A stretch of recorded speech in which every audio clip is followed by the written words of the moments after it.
أعوذ بالله من الشيطان الرجيم.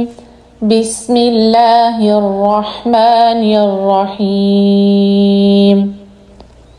محمد رسول الله والذين معه أشداء على الكفار رحماء بينهم تراهم ركعا سجدا يبتغون فضلا من الله ورضوانا سيماهم في وجوههم من أثر السجود ذلك مثلهم في التوراة ومثلهم في الإنجيل كزرع أخرج شطأه فآزره فاستغلظ فاستوى على سوقه يعجب الزراع ليغيظ بهم الكفار وعد الله الذين آمنوا وعملوا الصالحات منهم مغفرة وأجرا عظيما. اعوذ باللہ من الشیطان الرجیم. بسم اللہ الرحمن الرحیم. رب اشرح لی صدری ویسر لی امری واحلل عقدۃ من لسانی یفقہوا قولی. ربنا زدنا علما اللہم فقہنا فی الدین ربی یسر ولا تعسر وتمم بالخیر. الحمدللہ ثم الحمدللہ. سیرت الصحابہ رضی اللہ تعالیٰ عنہم اجمعین کا جو سلسلہ ہم نے شروع کیا، اس میں ہم نے خلفائے راشدین میں سے حضرت ابوبکر صدیق رضی اللہ تعالیٰ عنہ کے بارے میں مختصراً پڑھا، اور آج انشاءاللہ ہم حضرت عمر رضی اللہ تعالیٰ عنہ، عمر فاروق رضی اللہ تعالیٰ عنہ کے بارے میں انشاءاللہ شروعات کریں گے، اور ان کی شخصیت کے بارے میں، ان کے مناقب کے بارے میں، یعنی ان کے خصوصیات کے بارے میں، اور کس طرح انہوں نے اپنے دور خلافت کو گزارا، کس طرح اسلام دنیا کے کونے کونے میں، جس کو کہنا چاہیے، پھیل گیا ان کے دور میں، اور کس طرح انہوں نے پھر اللہ کی راہ میں شہادت پائی. تو مختصراً ان احوال کو انشاءاللہ تعالی ہم دیکھیں گے. حضرت عمر فاروق رضی اللہ تعالیٰ عنہ کے متعلق صحابہ کرام کے یہ خیالات تھے کہ ما زلنا اعزتم منذ اسلم عمر. جب سے عمر رضی اللہ تعالیٰ عنہ اسلام لائے، ہم عزت اور طاقت میں بڑھتے ہی گئے، اور یہ صحیح بخاری کی روایت ہے. اللہ کے حکم سے آفتاب رسالت کی کرنیں عمر رضی اللہ تعالیٰ عنہ پر کچھ اس انداز سے پڑیں کہ وہ شاہکار رسالت بن کر ابھرے، اور اسلام کے دامن سے انہوں نے ایسے گوہر و الماس سمیٹے کہ وہ مسلمانوں کے لیے عزت، وقار، شان و شوکت، عظمت، عروج اور طاقت کا نشان بن گئے. سیدنا عمر رضی اللہ تعالیٰ عنہ بہت سی قرآنی آیات اور نبوی پیشن گوئیوں کے مصداق اور بارگاہ رسالت سے کئی ایک اعزازات کے حامل تھے. حضرت عمر رضی اللہ تعالیٰ عنہ کو کے لیے آپ صلی اللہ علیہ وسلم نے دعا بھی فرمائی تھی کہ اللہ سبحانہ تعالیٰ اسلام کو عمر بن خطاب یا عمر بن ہشام کی بدولت عزت بخشے. نبی کریم صلی اللہ علیہ وسلم کا یہ فرمان آپ پر بہت زیادہ صادق آتا ہے. حدیث ہے، آپ صلی اللہ علیہ وسلم کا فرمان ہے کہ ان میں سے، یعنی ان دو شخصوں میں سے، کون تھے وہ دو شخص؟ عمر بن خطاب رضی اللہ تعالیٰ عنہ یا عمر بن ہشام یعنی ابو جہل. ان میں سے جو زمانہ ان کے بارے میں آپ صلی اللہ علیہ وسلم نے ان دونوں کے بارے میں دعا کی تھی کہ ان میں سے جس کو اللہ سبحانہ تعالیٰ چاہیں اس کے ذریعے سے اسلام کو قوت بخش دیں. تو اللہ سبحانہ تعالیٰ نے آپ صلی اللہ علیہ وسلم کی یہ جو دعا تھی، مفہوم میں نے آپ کو بتایا، وہ جو دعا تھی، تو اس کے نتیجے میں حضرت عمر رضی اللہ تعالیٰ عنہ کو اس بات کی توفیق بخشی کہ وہ اسلام لے آئے.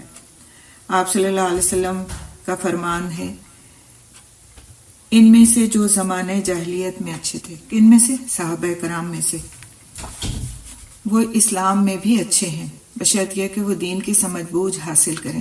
تو عمر رضی اللہ تعالیٰ عنہ ایسے صاحب علم تھے کہ انہوں نے بہت زیادہ ترقی کی اور آپ صلی اللہ علیہ وسلم کے اس فرمان کے مصداق ثابت ہوئے۔ عمر رضی اللہ تعالیٰ عنہ کی رائے اس قدر پختہ اور دین میں رنگی ہوئی ہوتی تھی کہ کئی مواقع پر اس کے مطابق قرآن مجید کی آیات کا نزول ہوا۔ عادل ایسے تھے کہ عمر کہہ لیں یا عدل کہہ لیں ایک ہی بات معلوم ہوتی تھی۔ کفار کے لیے ایسے قہر ذوالجلال کہ قیصر و کسریٰ عمر رضی اللہ تعالیٰ عنہ کا نام سن کر تھر تھرائیں، غیور یعنی غیرت مند ایسے کہ نبی صلی اللہ علیہ وسلم بھی ان کی تعریف فرمایا کرتے تھے۔ کتاب اللہ کا حکم سن کر فوراً ٹھہر جانے والے اور اپنی رائے کو اپنے تک محدود کر لینے والے، ان کے اکثر مشیر یعنی جو ان کے ساتھ کام کرتے تھے لوگ، جو پوری ٹیم تھی، وہ قرآنی علوم سے واقف ہوتے تھے۔ سادگی اس قدر تھی کہ بیرونی سفیر امیر المومنین ہی سے امیر المومنین کے متعلق پوچھ رہے ہوتے تھے، یعنی جو لوگ باہر سے آتے تھے ان کو پہچان نہیں پاتے تھے کہ امیر المومنین ان میں سے کون ہیں۔ اتنا سادہ ان کا حال حلیہ ہوتا تھا کہ پہچان مشکل ہوتی تھی کہ امیر المومنین کون ہیں اور دوسرے لوگ کون ہیں۔ تو بعض وقت لوگ انہی سے پوچھ رہے ہوتے تھے کہ امیر المومنین کون ہیں۔ محتسب ایسے کہ اپنا اور اولاد کا بھرپور محاسبہ کرتے تھے، یعنی کہ محاسبہ کس کو کہتے ہیں کہ انسان اپنا خود حساب لے، اور وہ اپنا خود بھی حساب لیتے تھے اور اپنی اولاد کا بھی۔ عوام کو آزادی رائے کا انہوں نے اس قدر حق دیا تھا کہ ایک عورت بھی کھڑی ہو کر یہ کہہ دیتی تھی کہ عمر کون ہوتا ہے کہ ہمارا حق مہر مقرر کرے، یعنی ایک عورت کو بھی اتنی آزادی حاصل تھی، اس کو بھی اتنے حقوق حاصل تھے کہ اگر عمر رضی اللہ تعالیٰ عنہ کی طرف سے کوئی ایسی بات آتی تھی کہ جو ثابت نہیں ہوتی تھی قرآن سے اور حدیث سے، تو ایک عورت بھی اس پر کھڑے ہو کر کے اپنی رائے کا اظہار کر سکتی تھی اور اس کا وہ برا نہیں مانتے تھے۔ اللہ تعالیٰ پر اس قدر اعتماد تھا کہ خالد بن ولید رضی اللہ تعالیٰ عنہ کو انہوں نے اس لیے ان کے عہدے سے ہٹا دیا تھا کہ کہیں لوگ یہ نہ سمجھیں کہ فتوحات انہی کی رہین منت ہے۔ حضرت خالد بن ولید رضی اللہ تعالیٰ عنہ جو حضرت عمر رضی اللہ تعالیٰ عنہ کے دور میں ایک بڑے جنرل کی حیثیت سے ہم کو نظر آتے ہیں، اور ان کے ہاتھوں بہت ساری اسلامی فتوحات ہوئیں، تو انہوں نے ان کو کئی فتوحات ہونے کے بعد ان کے عہدے سے ہٹا دیا، صرف اس لیے کہ لوگوں کے اندر کہیں یہ نہ بات آ جائے ان کے دلوں میں کہ جہاں خالد بن ولید ہوتے ہیں وہاں فتح ہوتی ہے، کہیں اللہ سے ان کا توکل نہ ختم ہو جائے۔ لہٰذا فتوحات کے باوجود، ان کے بہت زیادہ مفید ہونے کے باوجود، ان کو ان کے اس عہدے سے معزول کر دیا۔ اور اللہ تعالیٰ کے حضور میں حاضر ہونے کے وقت اپنے پوچھے جانے کا ان کو ایسا ڈر تھا کہ دریائے فرات کے کنارے ایک کتا بھی پیاسا مر جائے تو وہ یہ سمجھتے تھے کہ عمر سے اس کے متعلق بھی سوال ہوگا، کیونکہ وہ اس علاقے کے فرمانروا ہیں، اس علاقے کے خلیفہ ہیں۔ اسلامی رفاہی ریاست کے ایسے تشکیل دینے والے کہ آج کی جدید دنیا نے اپنے عوام کو حقوق مہیا کرنے کے دستور کو عمر لاز کا نام دیا ہے۔ منتظم ایسے کہ محاذ جنگ سے لمحے لمحے کی رپورٹیں لے کر رہنمائی کرتے اور ہر ایک گورنر کی رپورٹ لیتے۔ سازشوں پر ایسی گرفت کہ زبان نبوت سے فتنوں کے سامنے بند دروازہ قرار پائے، یعنی جو فتنے ان کے دور میں اٹھے تو عمر رضی اللہ تعالیٰ عنہ گویا ان کے سامنے بند دروازہ تھے کہ ان سے گزر کر کے وہ فتنے پھر آگے نہیں پھیل سکتے تھے۔ اسلام کی اشاعت میں ایسا کردار کہ غیر بھی یہ کہنے پر مجبور ہوئے کہ ایک اور عمر ہوتا تو آج پوری دنیا پر اسلام کا جھنڈا لہرا رہا ہوتا۔ عقیدہ توحید میں اس قدر پختہ کہ حجر اسود سے کہنے لگے کہ میں جانتا ہوں تو نفع و نقصان کا مالک نہیں، اگر اللہ کے رسول نے تجھے بوسہ نہ دیا ہوتا تو میں بھی نہیں دیتا۔ امانت اور دیانت کا ایسا معیاری نظام کہ قیصر و کسریٰ کے خزانے اتنا لمبا سفر کر کے مختلف ہاتھوں سے ہوتے ہوئے مدینہ منورہ آتے، مگر اس میں معمولی سی چیز بھی آگے پیچھے نہیں ہوتی، اور یہ ان کی تربیت تھی۔ عجز و انکسار اور اللہ کے حضور پیشی کا ڈر ایسا کہ فرمایا کرتے کاش میں برابر سرابر ہی پر چھوڑ دیا جاؤں، یعنی میرا حساب نہ ہو۔ شہادت کی آرزو اس قدر صادق کہ اللہ سبحانہ تعالیٰ نے مدینے ہی میں نہیں بلکہ مسجد نبوی میں ان کو شہادت نصیب فرمائی اور شہید محراب کہلائے۔ امر بالمعروف کا ایسا اہتمام کہ آخری لمحات میں بھی اس سے غافل نہیں ہوئے۔ اسلامی ریاست کا ایسا خیال کہ اپنے بعد خلیفہ کے تقرر کی مجلس شورا بنا گئے، یعنی اپنے پیچھے خلیفہ کس طرح چنا جائے گا ان کے لیے انہوں نے ایک پورا نظام قائم کر دیا۔ دوسروں کے حقوق کا تحفظ ایسا کہ عبداللہ بن عمر رضی اللہ تعالیٰ عنہ سے کہنے لگے کہ سیدہ عائشہ رضی اللہ تعالیٰ عنہ کے حجرے میں مجھے دفنانے کی اجازت لینا، اور ان کے سامنے مجھے امیر المومنین نہ کہنا، کیونکہ میں امیر المومنین نہیں رہا، یعنی زندگی میں امیر المومنین تھا بے شک، لیکن جب میں مر جاؤں گا تو میں امیر المومنین نہیں رہ جاؤں گا، میں ایک عام انسان ہو جاؤں گا، اور جب تک تم ان سے اجازت نہیں لوگے جب تک مجھے ان کے حجرے میں دفن نہ کرنا۔ حالانکہ ان کی شدید خواہش تھی اور مسلمانوں کے امیر کے حکم سے وہ کی حیثیت سے وہ اس کا حکم بھی دے سکتے تھے، لیکن اس کے باوجود انہوں نے اپنے بیٹے سے یہی بات فرمائی کہ ان سے اجازت لینا اور ان کے سامنے مجھے امیر المومنین مت کہنا۔ انہوں نے اجازت اگر دے دی ہے، مگر فرمایا کہ جب میرا جنازہ اٹھاؤ تو ایک مرتبہ پھر پوچھ لینا، اور اگر اجازت نہ ملے تو عام مسلمانوں کے قبرستان میں مجھے دفنا دینا۔ تو یہ ایک مختصر سا خاکہ تھا ان کی خوبیوں کا کہ انہوں نے کس طرح سے ان خوبیوں کے ساتھ خلافت کے فرائض انجام دیے، اور پھر کس طرح سے انہوں نے ایک تاریخ میں اپنا مقام بنایا۔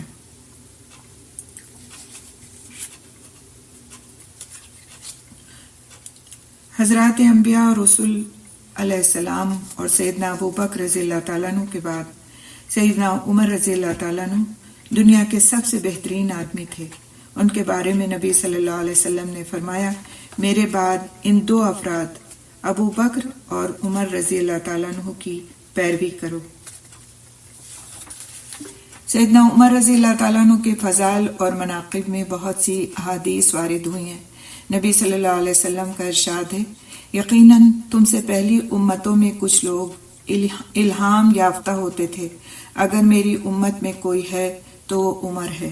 الہام یافتہ کا مطلب کیا ہے کہ ان کو پہلے سے چیزوں کا کچھ علم ان کے دلوں میں ڈال دیا جاتا تھا، اور اس کے ساتھ وہ فیصلے کرتے تھے، اس کے ساتھ وہ اپنی بات کو آگے بڑھاتے تھے، ان کے دل میں باتیں پڑ جایا کرتی تھیں۔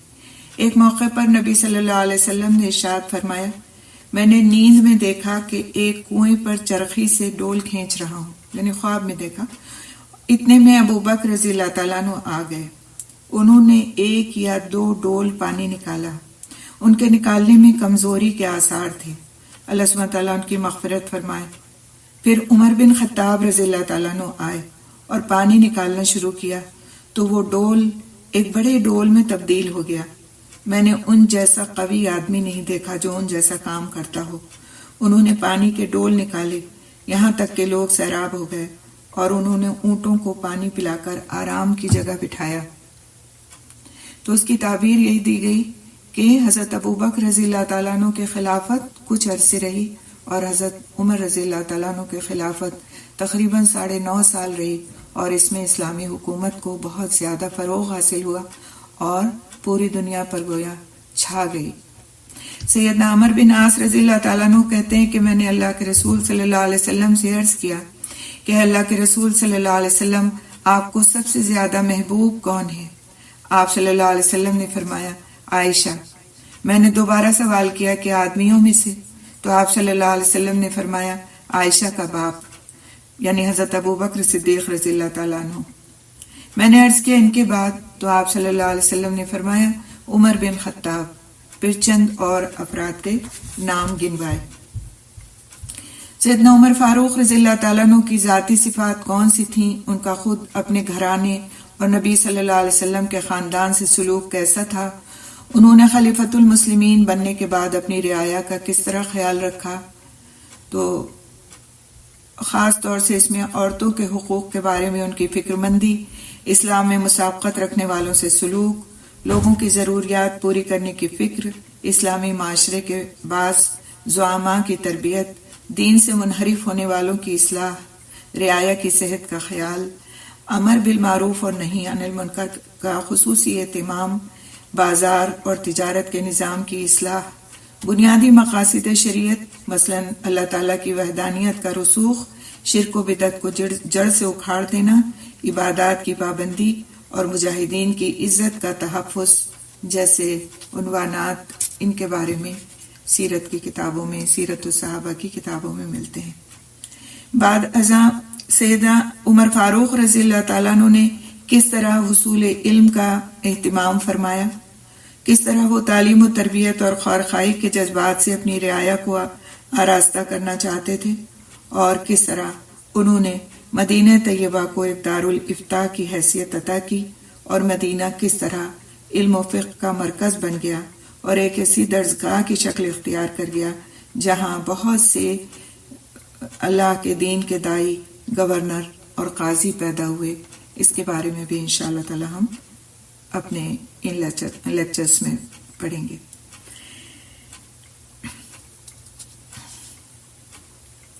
سیدنا عمر رضی اللہ تعالیٰ عنہ نے باصلاحیت اور ممتاز صحابہ کرام رضی اللہ تعالیٰ عنہ مجمعین سے خوب کام لیا اور ان کی بہترین رہنمائی فرمائی، ہر ایک کو اس کے مقام اور مرتبے کے مطابق جگہ دی۔ نتیجہ یہ نکلا کہ علم و فقہ سیکھنے والے مسلسل آتے رہے اور اسلام سے مخلص ہو کر لشکر اسلامی میں جہاد کے لیے شامل ہوتے رہے۔ اسی طرح سیدنا عمر فاروق رضی اللہ تعالیٰ عنہ کو عربی ادب پر بڑا عبور تھا، اور نہ صرف زبان دانی پر، بیان پر، بلکہ وہ شعر و شاعری سے بھی دلچسپی رکھتے تھے اور موقع اور محل کے لحاظ سے اشعار بھی پڑھا کرتے تھے۔ فاروق اعظم کا شمار ان رہبروں میں ہوتا ہے جو لوگوں کے لیے زندگی کے اصول وضع کرتے ہیں، اور پھر لوگ اپنی زندگیوں میں ان کے اقوال اور اعمال سے رہنمائی حاصل کرتے رہتے ہیں۔ سیدنا عمر رضی اللہ تعالیٰ عنہ کی سیرت بڑی ایمان افروز ہونے کے ساتھ ساتھ دین اسلام کی سچی تعبیر اور فہم سلیم کا مظہر بھی ہے، اور آج امت اسلامیہ کو ایسی ہی مبارک ہستیوں کے بارے میں پڑھنے اور پھر ان کا اتباع کرنے کی ضرورت ہے۔ کچھ مختصراً یہ خاکہ جو ہم نے دیکھا پڑھا رسول اکرم صلی اللہ علیہ وسلم کے اقوال کے ساتھ، اب ہم دیکھیں گے کہ ان کا اصل نام کیا تھا، ان کی کنیت کیا تھی، یعنی اور ان کے القابات کیا تھے، خاندان اور نسب کے اعتبار سے حضرت عمر فاروق رضی اللہ تعالیٰ عنہ کے بارے میں ہم تھوڑی سی معلومات حاصل کریں گے۔ ان کا نام، عمر اور نسب نامہ یہ ہے: عمر بن خطاب بن نفیل، یعنی عمر تو ان کا اپنا اصل نام تھا، والد کا نام ان کے خطاب تھا، اور پھر اسی طرح سے خطاب بن نفیل بن عبد العزیٰ بن ریاح بن عبداللہ بن قرط بن رزاح بن عدی بن کعب بن لوئی بن غالب القرشی الادبی، یہ ان کا پورا ایک نسب نامہ ہے جو آگے تک چلتا ہے۔ سیدنا عمر رضی اللہ تعالیٰ عنہ کا نسب نامہ نبی صلی اللہ علیہ وسلم کے ساتھ کعب بن لوئی بن غالب پر پہنچ کر ایک ہو جاتا ہے۔ سیدنا عمر رضی اللہ تعالیٰ عنہ کی کنیت ابو حفص اور لقب فاروق تھا، تو فاروق ان کا لقب تھا اور ان کی جو کنیت تھی وہ ابو حفص تھی۔ انہوں نے مکہ مکرمہ میں سب کے سامنے اسلام کا اعلان کیا، اور اللہ تعالیٰ نے ان کی وجہ سے کفر اور ایمان کے درمیان نمایاں فرق اور امتیاز پیدا کر دیا۔ یعنی وہ اتنے جری تھے، اتنے بہادر تھے کہ انہوں نے اپنے ایمان لانے کو چھپایا نہیں۔ جیسے بہت سے لوگ جب ایمان لائے تو کمزور ہونے کی وجہ سے انہوں نے اپنے ایمان کا اظہار نہیں کیا، دل سے ایمان قبول کر لیا لیکن اظہار کرنے کی ان کے اندر طاقت نہیں تھی کہ پھر ان کو مار پیٹ کی جائے گی، ان پر تشدد ہوگا۔ لیکن عمر رضی اللہ تعالیٰ عنہ نے جب اسلام قبول کیا تو انہوں نے اپنے ایمان کو چھپایا نہیں، اور ان کے ذریعے سے اللہ سبحانہ تعالیٰ نے اسلام کو قوت پہنچائی۔ سیدنا عمر رضی اللہ تعالیٰ عنہ عام الفیل کے 13 سال بعد پیدا ہوئے، ان کا رنگ انتہائی سرخ و سفید، رخسار، ناک اور آنکھیں نہایت خوبصورت، ہاتھ اور پاؤں بھاری تھے، بدن مضبوط، قد لمبا اور سر کے بال سامنے سے جھڑے ہوئے تھے۔ وہ لوگوں پر اس طرح فائق نظر آتے تھے جیسے وہ سوار ہوں اور لوگ پیدل چل رہے ہوں۔ وہ ایک طاقتور اور مضبوط انسان تھے، ان میں کسی کمزوری کے آثار نظر نہیں آتے تھے۔ چلتے تھے تو تیز تیز قدم اٹھاتے تھے، بلند آواز سے گفتگو کرتے تھے، کسی کو مارتے تھے تو پورے قوت سے مارتے تھے۔ بہت ہی ایک مضبوط ان کا ہمیں خاکہ نظر آتا ہے۔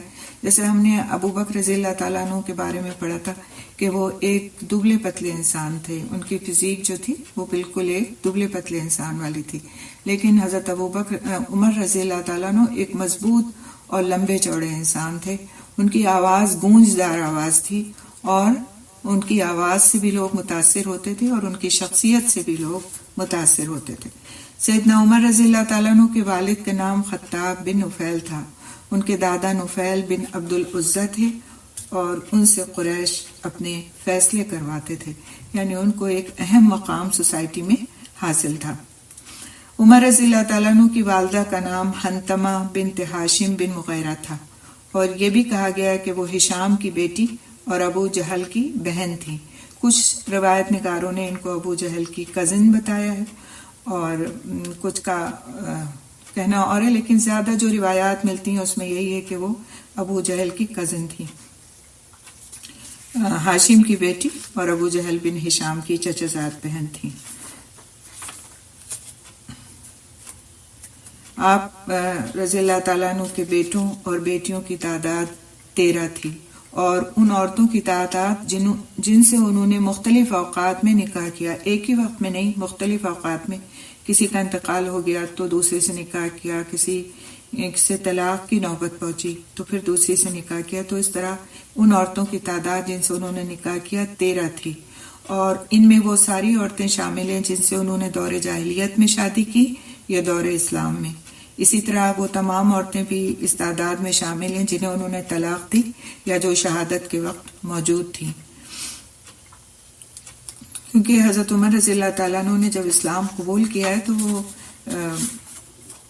زیادہ تر روایات کے مطابق ان کی عمر جو تھی اس وقت 27 سال تھی۔ سیدنا عمر رضی اللہ تعالیٰ عنہ نے اپنی زندگی کا بہت سا حصہ جاہلی دور میں بسر کیا اور دیگر قریشیوں کی طرح ہی نشو و نما پائی۔ ان کی ایک نمایاں خوبی یہ تھی کہ وہ پڑھنا لکھنا جانتے تھے اور ایسے افراد اہل مکہ میں گنے چنے ہی تھے۔ وہ بچپن ہی سے ذمہ دار فرد کی حیثیت اختیار کر گئے تھے۔ انہوں نے بہت مشکل حالات میں نشو و نما پائی۔ ان کے گھر میں خوشحالی کا دور دور تک نشان نہیں ملتا۔ ان کے باپ خطاب نے انہیں بچپن ہی سے سختی کے ساتھ اونٹ چرانے پر مامور کر دیا۔ یہی وہ زندگی کا سخت ترین مرحلہ تھا جس نے سیدنا عمر رضی اللہ تعالیٰ عنہ کی شخصیت پر بڑا گہرا اثر چھوڑا اور اس دور کو وہ زندگی بھر یاد کرتے رہے۔ حضرت عبد الرحمن بن حاتب رضی اللہ تعالیٰ عنہ فرماتے ہیں کہ میں سیدنا عمر بن خطاب رضی اللہ تعالیٰ عنہ کے ساتھ ایک جگہ پر تھا، اور جہاں پر حضرت عمر رضی اللہ تعالیٰ عنہ فرمانے لگے کہ میں اس جگہ اپنے باپ خطاب کے اونٹ چرایا کرتا تھا۔ میرا باپ بہت سخت گیر تھا، میں کبھی اونٹ چراتا اور کبھی اس کے لیے لکڑیاں اکٹھا کرتا۔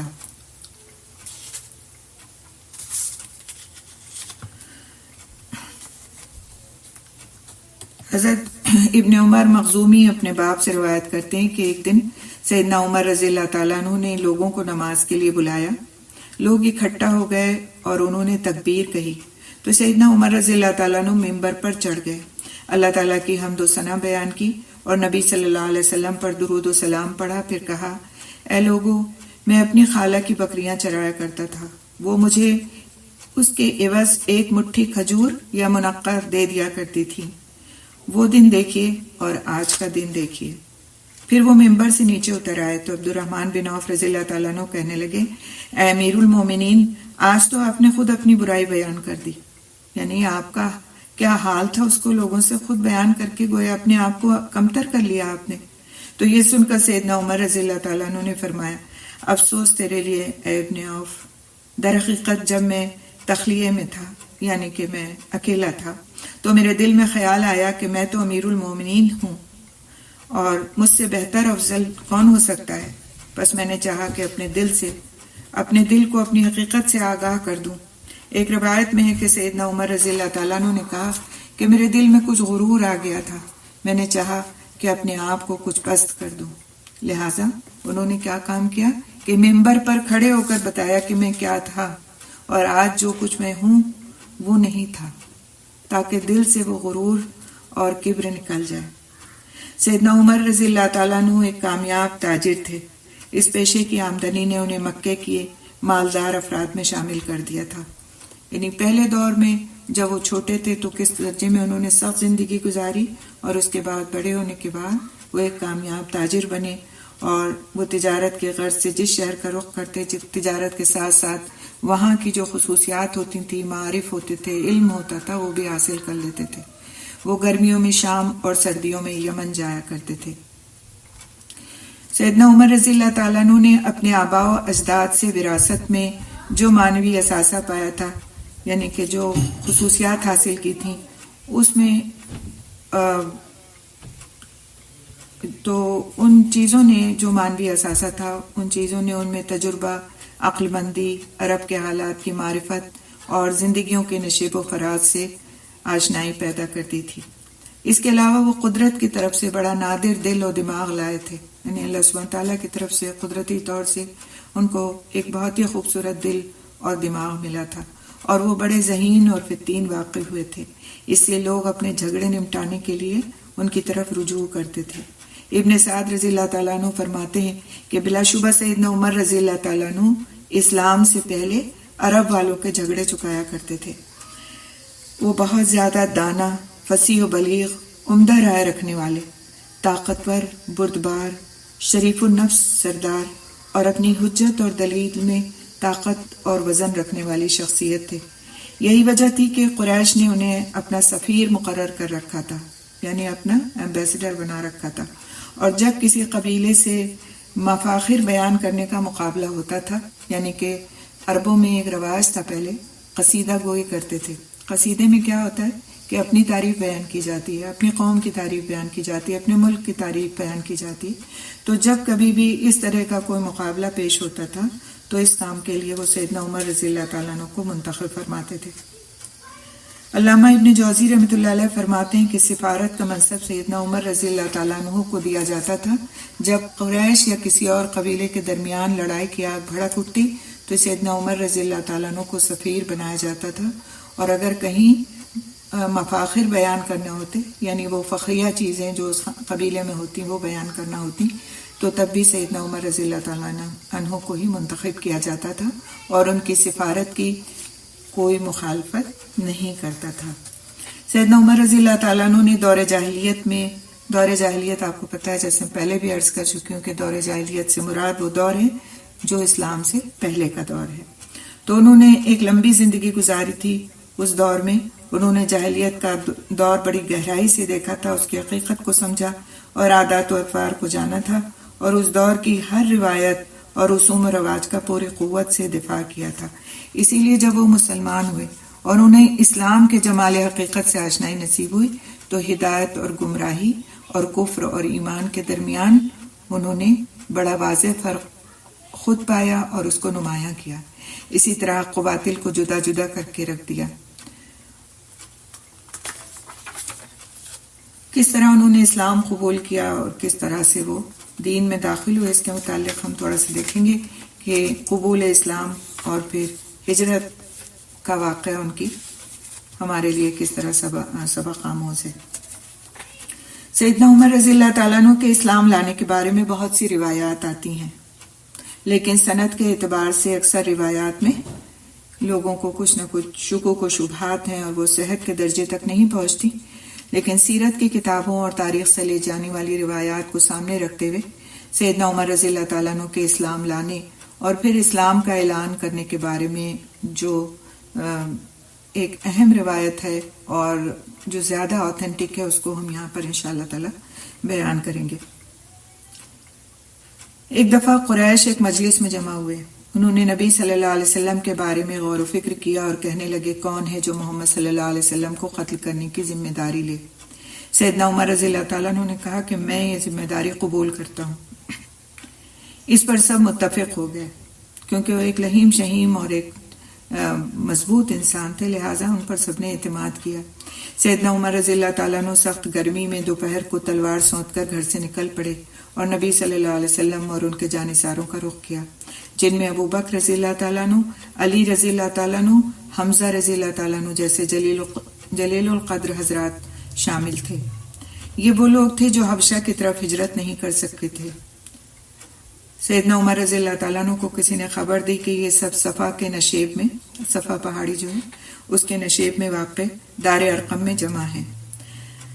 اب یہ اسی طرف چلے۔ راستے میں عمر رضی اللہ تعالیٰ عنہ کی ملاقات نعیم بن عبداللہ سے ہوئی۔ انہوں نے پوچھا کہ عمر کہاں جا رہے ہو؟ عمر رضی اللہ تعالیٰ عنہ نے کہا میں اس بے دین کو قتل کرنے جا رہا ہوں جس نے قریش میں تفرقہ ڈالنے کی کوشش کی ہے، ان کی عقلوں کو ناقص گردانا ہے، ان کے دین میں عیب نکالے ہیں اور ان کے معبودوں کو گالی دی ہے۔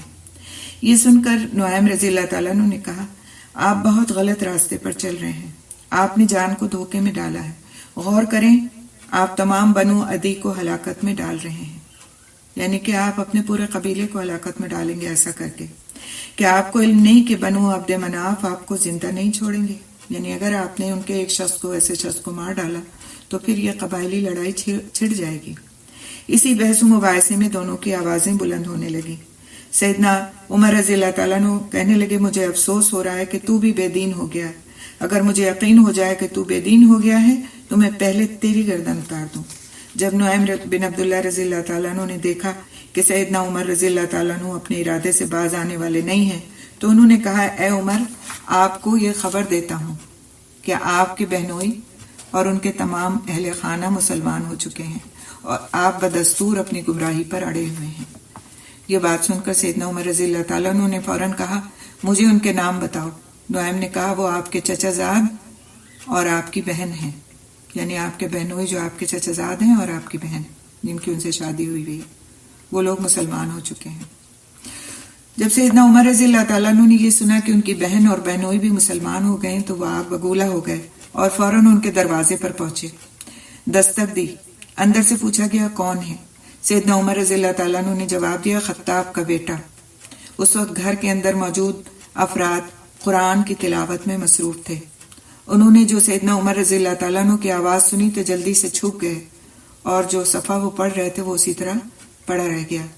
سیدنا عمر رضی اللہ تعالیٰ عنہ نے گھر میں قدم رکھا۔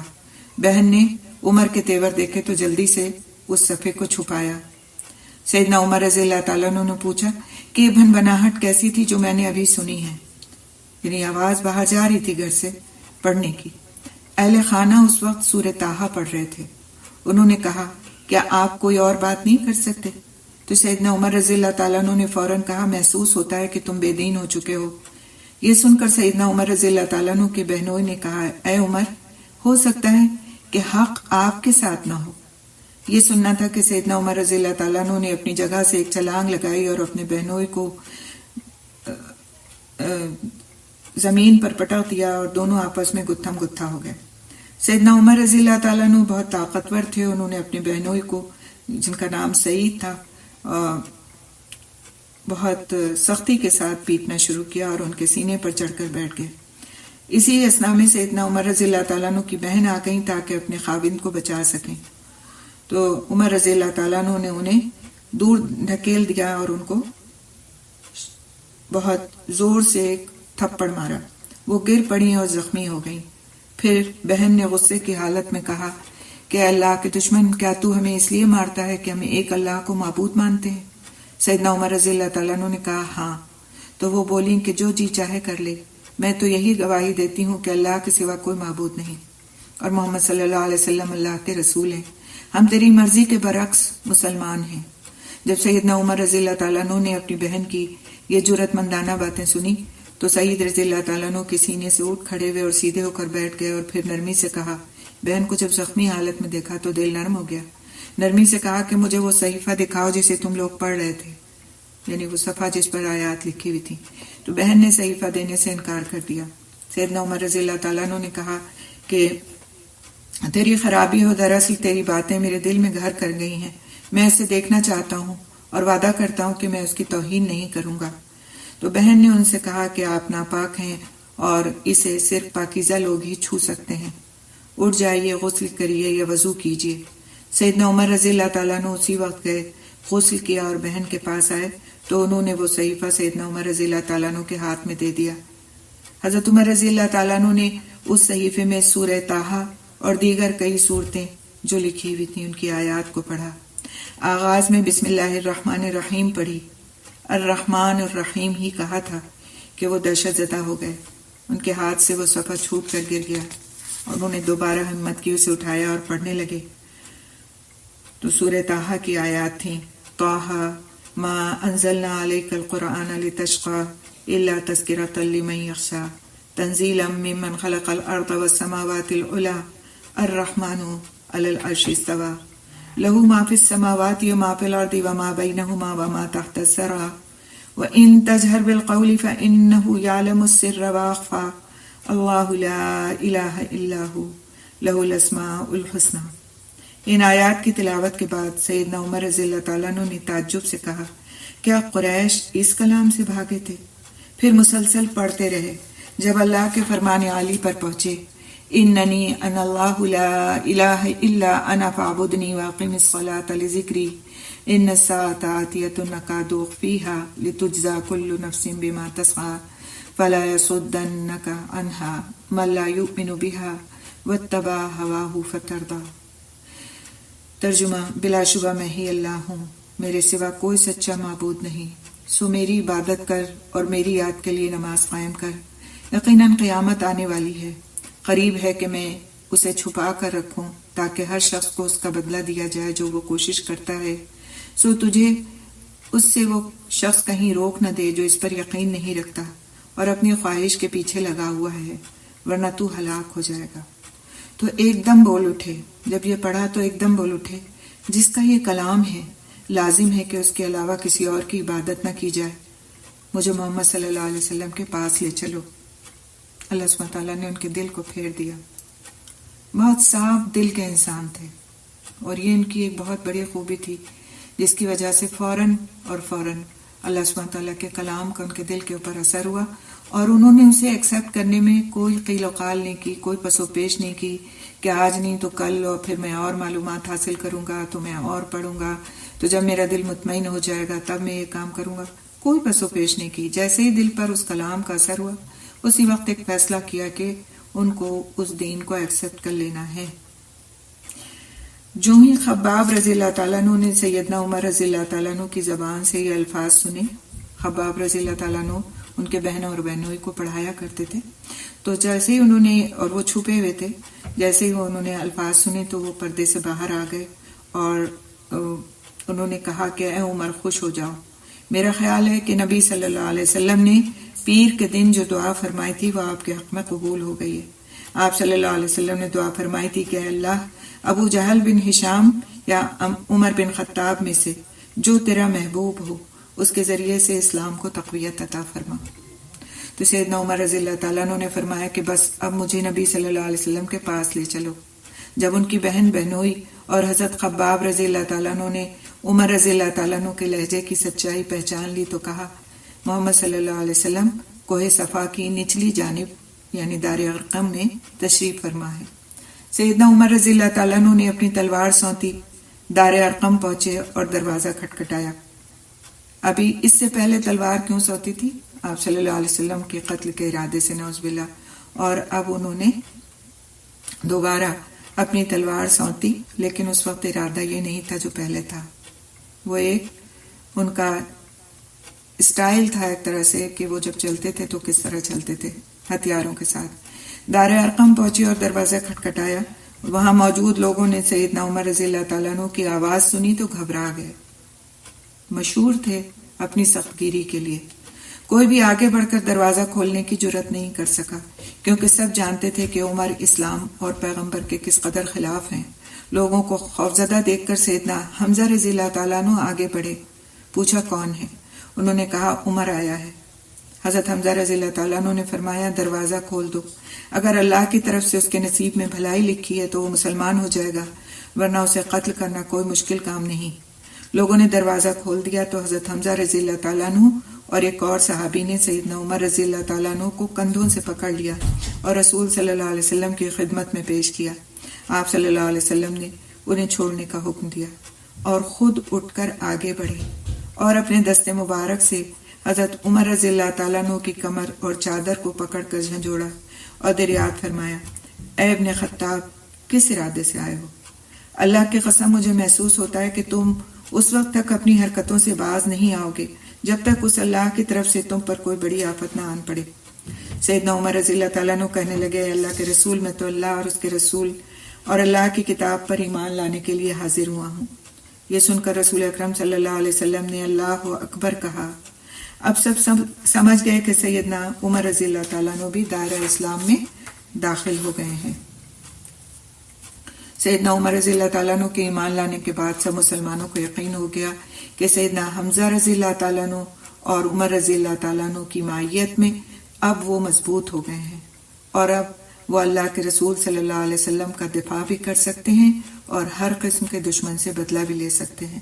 لہٰذا وہاں سے سب لوگ نکل کھڑے ہوئے، یعنی اس گھر سے، اور پھر اللہ اکبر کے نعروں سے وہ وادی گونج اٹھی۔ سیدنا عمر رضی اللہ تعالیٰ عنہ دل کی گہرائیوں سے دائرہ اسلام میں داخل ہوئے تھے۔ اب وہ اپنی پوری قوت اسلام کی ترقی کے لیے صرف کرنا چاہتے تھے۔ انہوں نے پوچھا، اے اللہ کے رسول، کیا ہم حق پر نہیں ہیں؟ کیا ہماری موت اور زندگی حق سے وابستہ نہیں ہے؟ نبی صلی اللہ علیہ وسلم نے فرمایا، کیوں نہیں؟ اللہ کی قسم، بلا شبہ تم زندہ رہو یا موت آ جائے، تم حق پر ہو۔ اس پر سیدنا عمر رضی اللہ تعالیٰ عنہ نے کہا، تو پھر چھپ کر رہنے کا کیا مطلب ہے؟ اللہ کی قسم جس نے آپ کو حق کے ساتھ بھیجا ہے، آج آپ کھل کر سامنے آ جائیں۔ دوسری طرف رسول صلی اللہ علیہ وسلم یہی خیال فرما رہے تھے کہ کھل کر سامنے آنے کا وقت آن پہنچا ہے۔ اب اسلامی دعوت مضبوط ہو چکی ہے اور ایمان والے اپنا دفاع کر سکتے ہیں۔ آپ صلی اللہ علیہ وسلم نے دار ارقم سے نکلنے کا اعلان فرما دیا۔ نبی صلی اللہ علیہ وسلم جانثاروں کی دو قطاروں کے درمیان وہاں سے نکلے۔ ایک قطار میں سیدنا عمر رضی اللہ تعالیٰ عنہ اور دوسری قطار میں یعنی لائن میں حضرت حمزہ رضی اللہ تعالیٰ عنہ تھے، اور اس قافلے کے چلنے سے غبار اڑ رہا تھا، یعنی اس طرح وہ زمین پر چل رہے تھے مضبوطی کے ساتھ کہ اس سے دھول اڑ رہی تھی۔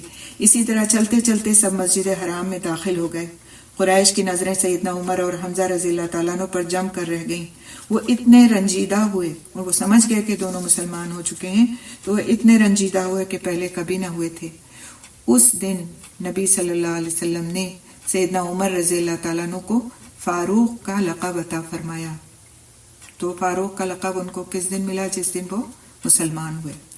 اللہ سبحانہ تعالیٰ نے اسلام اور اہل اسلام کو سیدنا عمر بن خطاب رضی اللہ تعالیٰ عنہ کے ذریعے سے شان و شوکت عطا فرما دی۔ ایک ایسا شخص جس میں تکبر اور ظلم و ستم بھرا ہوا تھا، جسے کوئی زیر نہیں کر سکتا تھا، اللہ سبحانہ تعالیٰ نے اپنے فضل سے اس کے اور حمزہ رضی اللہ تعالیٰ عنہ کے ذریعے سے تمام اصحاب رسول صلی اللہ علیہ وسلم کے تحفظ کا انتظام فرما دیا۔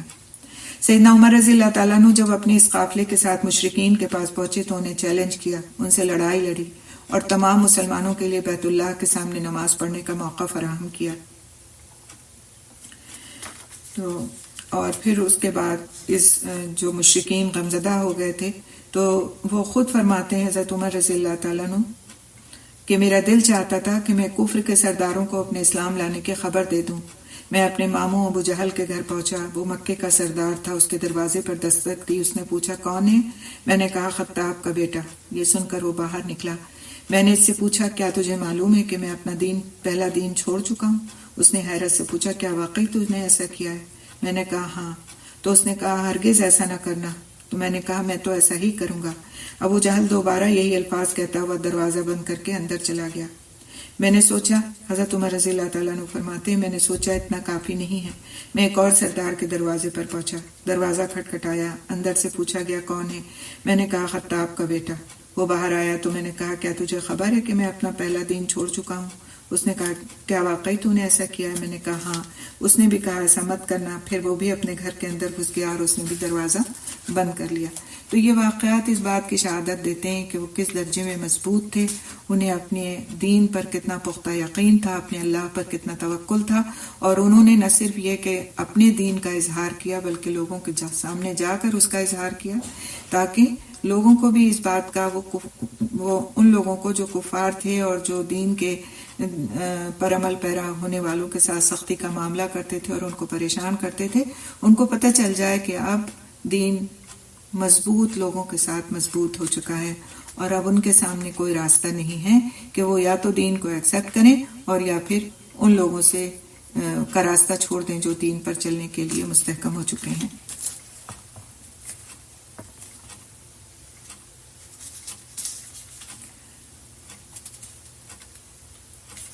ایک اور روایت آتی ہے کہ عبداللہ بن عمر رضی اللہ تعالیٰ عنہ بیان فرماتے ہیں، جب سیدنا عمر رضی اللہ تعالیٰ عنہ مسلمان ہوئے تو قریش کو خبر نہیں تھی۔ سیدنا عمر رضی اللہ تعالیٰ عنہ نے پوچھا مکے میں سب سے زیادہ خبریں پھیلانے والا کون ہے؟ انہیں بتایا گیا کہ وہ جمیل بن معمر جمحی ہے۔ سیدنا عمر رضی اللہ تعالیٰ عنہ فوراً اس کی طرف چل دیے۔ میں ان کے پیچھے پیچھے تھا، میں سمجھ بوجھ کی عمر میں تھا، جو کچھ وہ کر رہے تھے میں دیکھ رہا تھا۔ سیدنا عمر رضی اللہ تعالیٰ عنہ جمیل کے پاس پہنچے اور کہا، اے جمیل، میں مسلمان ہو گیا ہوں۔ اللہ کی قسم یہ سننا تھا کہ اس نے سیدنا عمر رضی اللہ تعالیٰ عنہ سے کوئی بات نہیں کی۔ وہ فوراً اپنی چادر گھسیٹتا ہوا کھڑا ہوا۔ سیدنا عمر رضی اللہ تعالیٰ عنہ اس کے پیچھے اور میں سیدنا عمر رضی اللہ تعالیٰ عنہ کے پیچھے تھا۔ وہ مسجد حرام کے دروازے پر پہنچا اور چلا چلا کر کہنے لگا، اے قریشیوں، خبردار ہو جاؤ، خطاب کا بیٹا بے دین ہو گیا ہے۔ لوگ کعبے کے گرد اپنی مجلسوں میں بیٹھے تھے۔ سیدنا عمر رضی اللہ تعالیٰ عنہ نے جب اس کی بات سنی تو وہ بولے، یہ جھوٹ بولتا ہے، میں بے دین نہیں ہوا بلکہ مسلمان ہوا ہوں، اور میں گواہی دیتا ہوں کہ اللہ کے علاوہ کوئی معبود نہیں اور محمد صلی اللہ علیہ وسلم اللہ کے رسول ہیں۔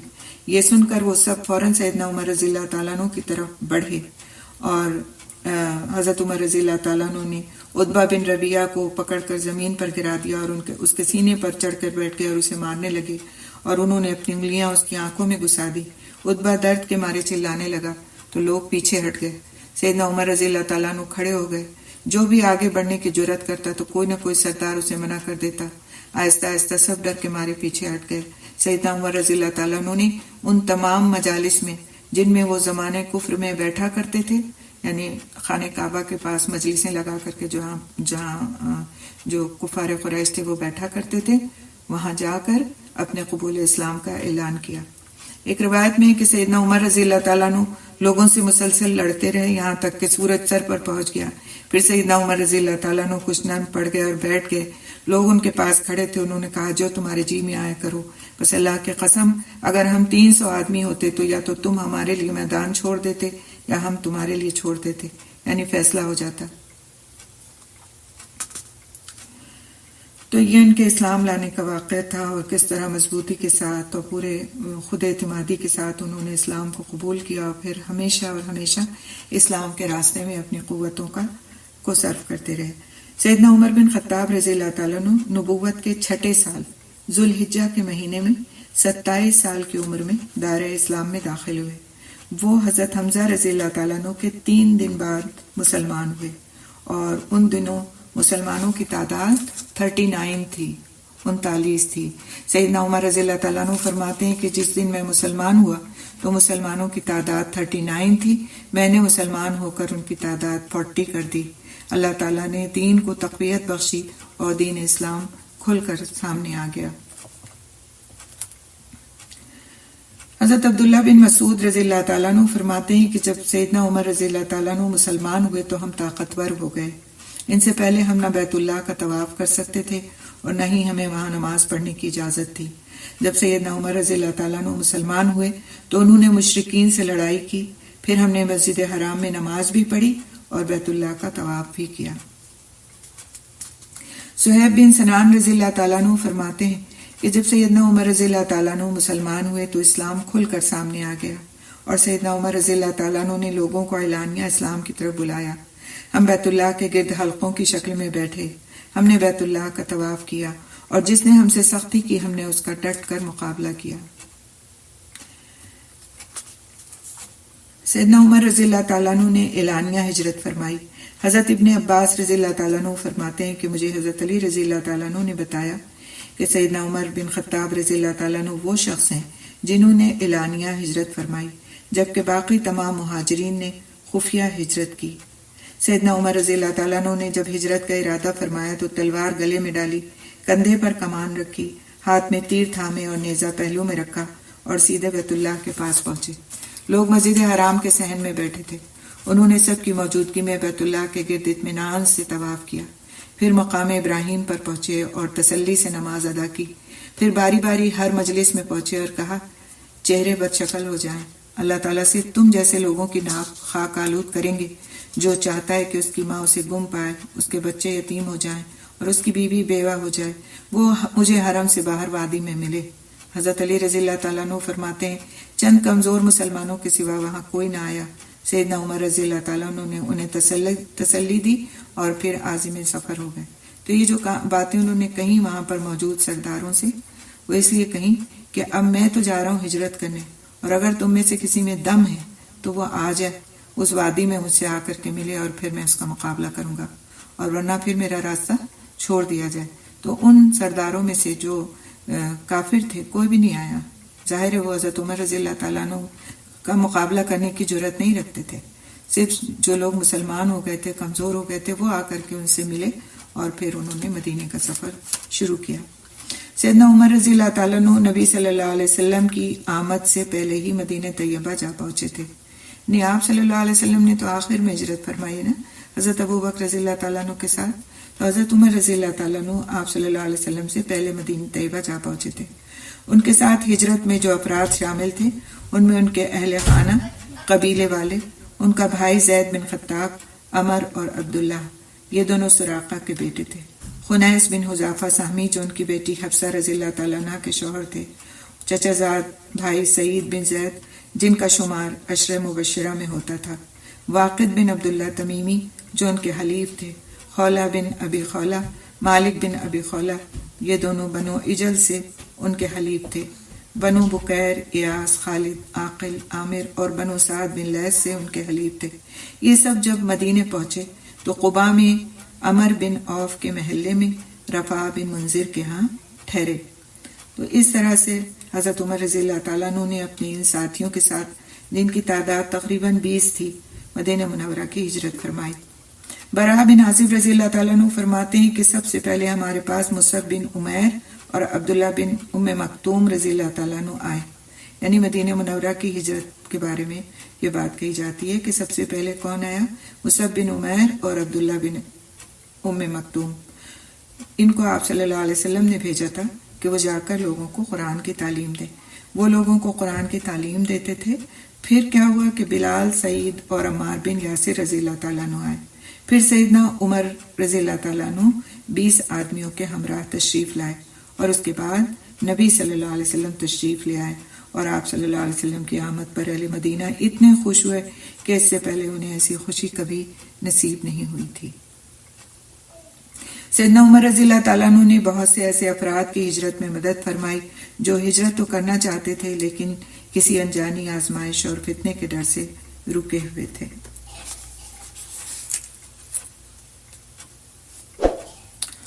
تو اس طرح سیدنا عمر رضی اللہ تعالیٰ عنہ نے نہ صرف اسلام قبول کیا بلکہ مسلمانوں کو مضبوط کیا اور پھر ہجرت فرمائی. تو یہیں تک ہم رکتے ہیں. انشاءاللہ تعالیٰ اس سے آگے کے واقعات پھر ہم اپنی نیکسٹ کلاس میں پڑھیں گے. ہجرت کے بعد اور پھر خلافت کس طرح انہوں نے حاصل کی اور کس طرح آگے کی چیزیں وقوع پذیر ہوئی، تو انشاءاللہ اس کے بارے میں پھر ہم نیکسٹ کلاس میں دیکھیں گے. سبحان اللہ بحمدہ، سبحانک اللہم بحمدک، نشہد ان لا الہ الا انت، نستغفرک ونتوب الیک. السلام علیکم ورحمۃ اللہ وبرکاتہ.